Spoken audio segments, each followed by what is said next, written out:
a clean heart, al-qalbu salim, a heart that is healthy, that is sound, subhanallah. Of the great dua that you find in the Quran is the dua of Ibrahim alayhi salam in Surah Al-Shu'ara. Allah subhanahu wa ta'ala says that he would invoke Allah subhanahu wa ta'ala to give him magnificent standing on the Day of Judgment, to be heralded with being a righteous person.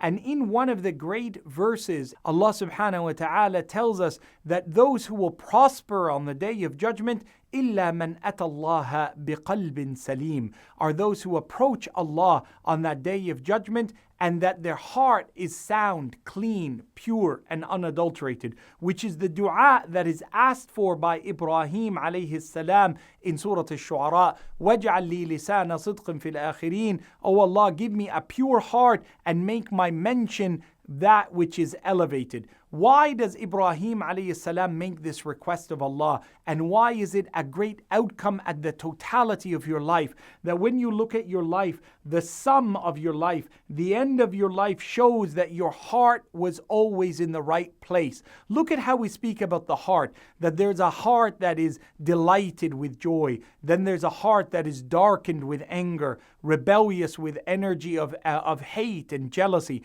We ask Allah subhanahu wa ta'ala to remove a nuqta sawda, to remove the dark spots from our heart that He warns us about in Surah Al-Mutaffifin, in another chapters of the Quran.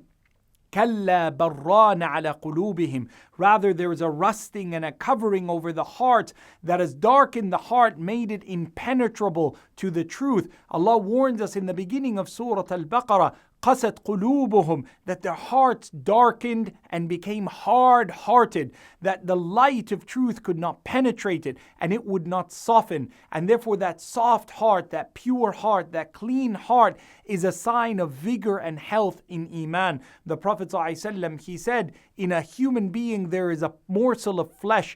If it is healthy, the rest of the body is healthy. Equally, spiritually, there's a piece of you that if it's healthy, the rest of your life is healthy.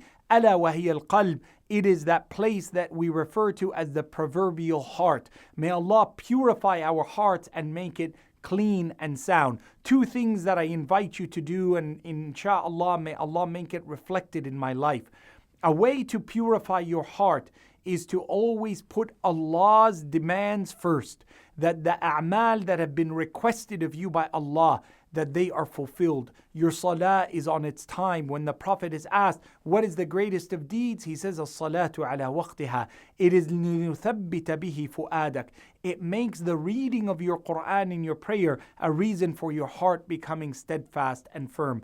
And number two is that when your heart has darkened, ask Allah to soften it. When your heart is feeling anguish, fear, hate, sadness, put your reliance and your return to the Quran and through its message. أَلَا بِذِكْرِ اللَّهِ تَطْمَئِنُّ الْقُلُوبِ. Let your advice that is received be driven by a Quranic paradigm. Let the one you request advice from be someone who's acquainted with its message and its practice. Let those who are nearest to your heart, who you seek to find counsel and advice from, be people whose hearts are tender, so that they may tenderize and put tazkiyah into your heart with the dua of Allah opening our hearts to it. رَبِّ اشْرَحْ لِي صَدْرِي. Oh Allah, open my chest, expose my heart so that it will soften. Ya Arhamar Rahimin.